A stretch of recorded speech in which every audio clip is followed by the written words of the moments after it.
Cabrel Nandip, donc tu es vraiment mort sur l'axe lourd Yaoundé-Douala.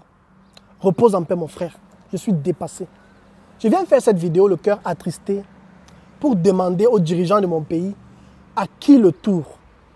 Qui sera le prochain sur la liste pour que vous ayez de la compassion pour le peuple camerounais?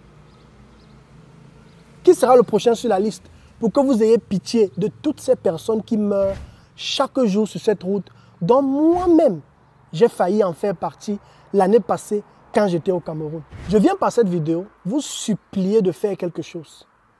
Vous savez, je n'aime pas souvent parler des challenges que je rencontre quand je suis au pays parce que beaucoup de choses sont devenues avec les années juste normales pour moi.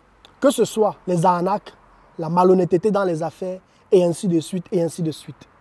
Mais quand j'ai appris la mort de ce jeune comédien et talentueux d'ailleurs, Cabrel Nandip, quelqu'un de ma génération en plus qui apportait tant de joie aux Camerounais, ceux qui vivent au Cameroun et ceux qui vivent même hors du Cameroun, avec moi y compris, puisque je dois dire que je suivais régulièrement ces vidéos lorsque je voulais un peu rigoler après le travail, quand je suis dans le train, pour la maison par exemple. Au départ, je ne croyais pas, car ces influenceurs-là sont très forts dans le buzz. Mais je vous assure, quand j'ai vu la vidéo de son accident sur cette route, que j'utilise chaque fois quand je suis au pays, alors j'ai réellement compris que trop c'est trop. Il est temps que j'associe ma voix aux autres pour m'indigner et raconter comment j'ai été à un doigt de perdre la vie sur cette route quand j'étais au pays. Les amis, nous étions un vendredi. J'avais terminé de filmer des appartements meublés sur Yaoundé et nous avons pris la route vers les, je crois, 15h, 16h. Déjà, je dois rappeler que quand je suis au Cameroun, je peux certes de temps en temps conduire si je suis dans la ville pour effectuer des courses ou par exemple aller à un rendez-vous. Mais jamais, et je le dis bien et je le répète, jamais je ne prends le volant quand il faut faire des longs voyages. J'ai au moins 2 à 3 chauffeurs fiables au Cameroun avec qui je travaille depuis longtemps. Avec eux, je suis tranquille. Quand je suis au pays, ils font les business de taxi avec mes voitures. Et quand je suis, par exemple, quand je ne suis pas au pays, ils font les business de voitures. Mais quand je suis au pays, je choisis en fonction de leur disponibilité l'un d'entre eux qui me conduit partout au Cameroun. Et ils laissent le taxi. Donc, c'est aussi le conseil que je profite pour donner à mes frères de la diaspora. Ne cherchez pas à jouer le jeu maîtrise. Si tu n'as pas l'expérience de conduite quand tu es au pays, il est préférable que tu prennes un chauffeur. Et ça, c'est très important. Il est important de chercher un chauffeur expérimenté et de confiance ou alors de louer un chauffeur qui sera disponible pour toi à chaque fois que tu es au pays. Cela permettra aussi à ce chauffeur de nourrir sa famille parce que tu vas le payer, mais surtout parce que le pays est dur. À côté de cela, tu pourras te concentrer sur tes affaires personnelles pendant qu'il conduit. Et pour moi, c'est quelque chose qui me permet d'être toujours productif. À chaque fois que je repense à cet événement que j'ai vécu, je me dis juste, j'ai eu énormément de grâce. Et ce n'était juste pas mon jour. Parce que je dois vous dire la vérité, j'avais toutes les conditions pour finir comme Cabrel. Depuis lors, à cause de ce que nous avons vécu ce jour-là, j'ai décidé de ne plus jamais prendre la route de Douala-Yaoundé ou Yaoundé-Douala, ou encore même de faire un voyage de plus de 5 heures, 4 heures, 5 heures, après 13 heures ou 14 heures. Je me suis arrangé en sorte que la nuit ne doit jamais me trouver sur cet axe lourd-là. C'est pourquoi quand je suis au pays, moi je gère mes business entre Douala et Kribi, mais pour aller à Yaoundé, je fais trop d'équations dans ma tête. Et franchement, je suis finalement arrivé à la conclusion que pour celui qui a les moyens, je pense qu'il est préférable de sacrifier 50 000 francs et de payer son billet d'avion par Cameco pour aller à Yaoundé. C'est la solution à laquelle moi je réfléchis depuis toujours. Et je suis juste dépassé parce que chaque fois que je prends cette route-là, je commence à faire toutes les prières possibles. Je commence à penser au testament. Je commence à réfléchir sur ma vie à cause de cette route-là. Et je vais vous expliquer dans cette vidéo pourquoi est-ce que je suis en fait toujours dans cette réflexion. S'il y a une chose qui continue de me traumatiser le plus dans les routes de notre pays et en particulier sur l'axe lourd Douala-Yaoundé, qui est encore plus connu sous le nom de la route nationale 3. Ce sont les nids de poules qu'on rencontre partout sur le trajet. Franchement, il y en a clairement partout. Et c'est cela qui a failli me tuer sur cette route-là. Pendant que nous étions en train de rouler, déjà presque arrivé à Idéa, nous étions déjà presque arrivés à Idéa. Et il y a un camion qui roulait lentement en plus dans la nuit, puisqu'il était déjà 19h30 à peu près. Il s'est fait doubler par une série de voitures derrière nous. Parce que je dois dire que je n'ai jamais compris pourquoi les gens filent tellement au Cameroun. Avec tous les nids de poules qu'il y a sur la route. Mais moi, personnellement, j'ai interdit à mes chauffeurs de rouler à plus de 100 km/h. Voire même, ils restent toujours entre 80 et 90 km de l'heure. Parce que moi, j'ai toujours parti d'un principe, je ne suis pas pressé. Ce qui est sûr, un jour, je vais arriver à destination. Lorsque toutes les voitures nous ont donc dépassés et ensuite dépassé le camion en question qui était derrière nous, qui était devant nous, pardon, nous avons attendu d'avoir un maximum de visibilité avant de dépasser aussi le camion. Malheureusement, quand nous avons dépassé le camion, vu qu'il cachait la route, il était bien long et il cachait la route, nous étions à vive allure de dépassement et directement devant lui, nous avons vu un gros nid de poules, vraiment un très gros nid de poules. Et c'était malheureusement trop tard pour mon chauffeur de l'esquiver, mais je félicite ce chauffeur parce qu'il a su garder son sang-froid et n'a pas cherché à esquiver le trou.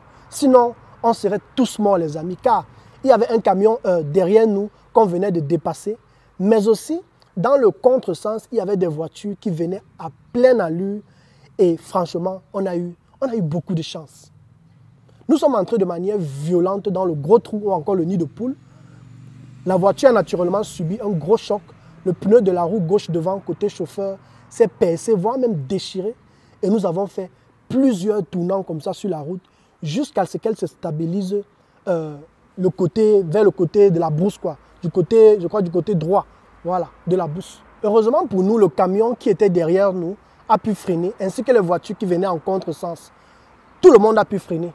Mais je dois dire que sans les ceintures de sécurité, le sang-froid de mon chauffeur et les voitures qui ont eu le temps de nous voir ou alors de voir notre accident et freiner, je vous assure que sans tous ces facteurs-là, il y aurait eu une collision très forte et nous ne serons plus en vie aujourd'hui. Mais qu'est-ce qui explique autant d'accidents sur cette route nationale 3 de Douala-Yaoundé? Voici quelques points que j'ai pu identifier au travers de mon expérience personnelle, mais aussi comparé à ce que j'ai vu en Occident en 17 ans, et selon moi que le gouvernement devrait considérer pour pouvoir arriver à réduire le nombre d'accidents au Cameroun et redonner la joie ainsi que la sécurité dans notre pays. La mort de Kwabrel doit nous enseigner, on doit s'indigner, mais il faudrait vraiment qu'on vienne à genoux devant le gouvernement pour qu'il fasse quelque chose. 1. La surcharge des véhicules. Les véhicules sur cet axe lourd-là sont souvent surchargés, dépassant les capacités de poids recommandées. Si on dit par exemple qu'un véhicule n'a le droit de supporter que 100 kg et qu'un gros porteur est à 500 kg, cela augmente les risques de perte de contrôle du véhicule et naturellement des accidents graves. Et malheureusement, au lieu de respecter les surcharges que l'État exige, les entreprises de transport vont doubler, voire tripler le nombre de kilos et vont plutôt aller miser sur le fait qu'ils vont corrompre les contrôleurs pour pouvoir passer. 2. L'état des infrastructures. Les routes peuvent présenter des problèmes tels que les nids de poules, comme dans mon cas, ce que j'ai vécu personnellement, des tronçons non réparés ou encore un manque d'entretien général. Cela va créer des conditions dangereuses pour les conducteurs, ce qui va aussi augmenter à nouveau le risque d'accident. 3. Les excès de vitesse. La conduite imprudente, y compris la conduite excessive, est très courante sur cette route-là. C'est tout le monde qui est pressé. Celui qui roule doucement est au moins à 100 km/h, une vitesse largement suffisante pour tuer quelqu'un. Si au moins la route était large, on pouvait comprendre. 2 voitures Toyota ne peuvent pas rouler côte à côte sur le côté droit, ce qui n'est pas favorable pour la sécurité des conducteurs, car comment pouvoir faire le dépassement? Les conducteurs qui roulent à des vitesses élevées ont moins de temps pour réagir aux situations d'urgence, ce qui va augmenter encore une fois de plus les risques de collision et par conséquent les accidents. 4. Le non-respect du code de la route. Il y a de nombreux conducteurs au Cameroun qui ne respectent pas les règles de circulation, y compris les feux de signalisation, les limitations de vitesse et les règles de dépassement. Cela crée un environnement dangereux, propice aux accidents. Un jour, pour la petite histoire, je voulais aider un de mes mécaniciens à obtenir un permis de conduire. Vous savez, il a appris à conduire au quartier et il s'est formé sur le tas dans un garage sous l'aile d'un de ses patrons. Mais je vous assure, le petit maîtrise la voiture.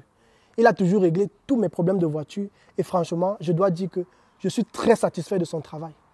Comme je voulais l'aider dans l'obtention de son permis, qu'il aille naturellement faire la théorie, ensuite la pratique, il y a un monsieur, j'ai rencontré un monsieur lors d'une discussion qui m'a dit clairement, sans avoir peur, face à face, pourquoi tu veux qu'il fasse le permis s'il sait déjà conduire? Moi, j'ai un contact à Yaoundé qui peut faire son permis en moins de 2 semaines et je te l'envoie. Tout ce qu'il faut faire, c'est juste payer. Les amis, j'étais choqué d'entendre cela ce jour-là. J'ai alors commencé à comprendre que beaucoup achètent juste le permis, mais au fond, sur la pratique, ils n'ont aucune expérience ou encore aucune formation dans la conduite. Je prie de tout cœur que le gouvernement soit plus strict concernant l'obtention d'un permis de conduire. Parce que selon moi, cela sauvera beaucoup de vies et même des familles lors des déplacements. 5. La présence des véhicules en mauvais état. J'ai pu identifier de nombreux véhicules sur cette route en mauvais état mécanique avec par exemple des freins défectueux, des pneus usés, des phares cassés et ainsi de suite. Les amis, voilà autant de points qui augmentent les risques de défaillance technique mais aussi des accidents. J'ai vu plusieurs fois des voitures qui tentaient de dépasser un camion mais pourtant n'avaient pas assez de puissance sur leur moteur pour accélérer lors du dépassement. Le gouvernement, pour moi, devrait prendre l'exemple de la Côte d'Ivoire. Les voitures d'un certain âge ne doivent plus être autorisées au Cameroun. En Côte d'Ivoire, voici quelques réglementations qui ont été mises en place. Écoutez bien les amis. Les véhicules dont l'âge dépasse 5 ans pour les taxis, 7 ans pour les mini-cars de 9 à 34 places, 7 ans pour les camionnettes jusqu'à 5 tonnes. Écoutez encore, 10 ans pour les cars de plus de 34 places, 10 ans pour les camions de 5 à 10 tonnes, 10 ans pour les camions de plus de 10 tonnes et 5 ans pour les véhicules de tourisme d'occasion importés, bien sûr à compter de la date de leur première mise en circulation à l'étranger, sont interdits d'importation en Côte d'Ivoire, les amis. Nous devons favoriser les voitures neuves ou presque neuves chez nous parce que l'Afrique, ce n'est pas la poubelle. 6. Le manque de contrôle routier. L'application des règles de circulation et des normes de sécurité routière peut être insuffisante sur cette route. Un contrôle et une surveillance routière plus rigoureuse pourraient, selon moi, dissuader les comportements dangereux, mais aussi réduire le nombre d'accidents. La loi doit être mise en application pour tout le monde et nul ne doit utiliser sa position de ministre, de chef d'entreprise, de footballeur international et ainsi de suite pour rouler à la vitesse qu'il veut. Les corruptions sur les routes doivent changer. Une fois, pour la petite histoire, il y a des inconnus qui nous ont stoppés sur cette route en se faisant passer pour les autorités camerounaises. Ils m'ont fait payer plus de 50 000 francs CFA pour excès de vitesse et pourtant c'était faux. C'est bien après que j'ai compris en fait qu'ils n'avaient ni de carte de travail, même pas de gilet jaune de sécurité. Et en fait, c'est d'autres conducteurs qui nous ont confirmé que ce sont des arnaqueurs et il faut faire attention sur cette route les amis, parce qu'ils sont nombreux. Pour moi, le gouvernement doit renforcer cette route-là avec plus de contrôle qu'auparavant et être prêt à faire payer plus d'amendes quand il le faut. 7. La mauvaise visibilité. Certains tronçons de la route peuvent avoir une visibilité réduite en raison des mauvaises conditions météorologiques, mais aussi des brouillards denses ou encore de l'absence de marquages sur la route ou encore plus de tournants par exemple qu'on verra parce que cette route-là est comme un labyrinthe. Ce sont des routes, c'est une route qui n'est pas droite en fait. Donc les chauffeurs n'ont pas assez de visibilité sur de longues distances, sans oublier que ça file beaucoup sur cet axe-là en fait.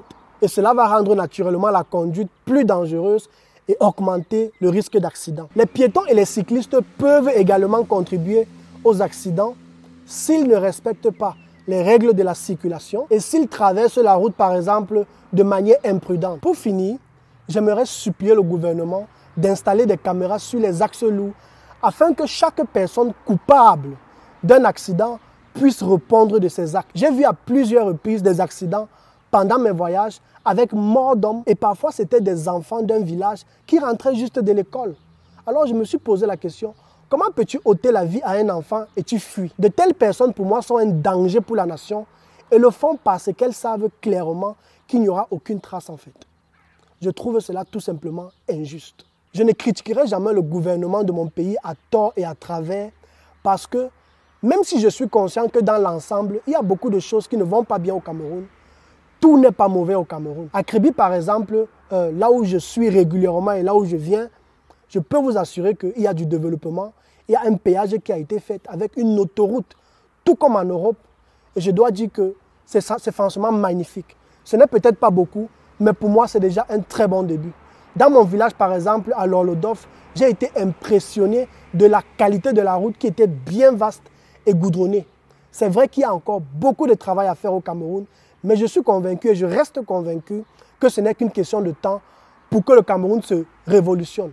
Et nous, de notre côté, nous avons le devoir de toujours partager le beau côté de notre Cameroun parce que c'est notre terre et nous avons le devoir de l'aimer, mais aussi à côté de cela, continuer de crier, continuer de parler à notre gouvernement, à nos dirigeants, d'avoir compassion de la jeunesse. Parce que cette jeunesse, s'il y a une seule chose qu'elle recherche, c'est simplement de s'en sortir dans la vie.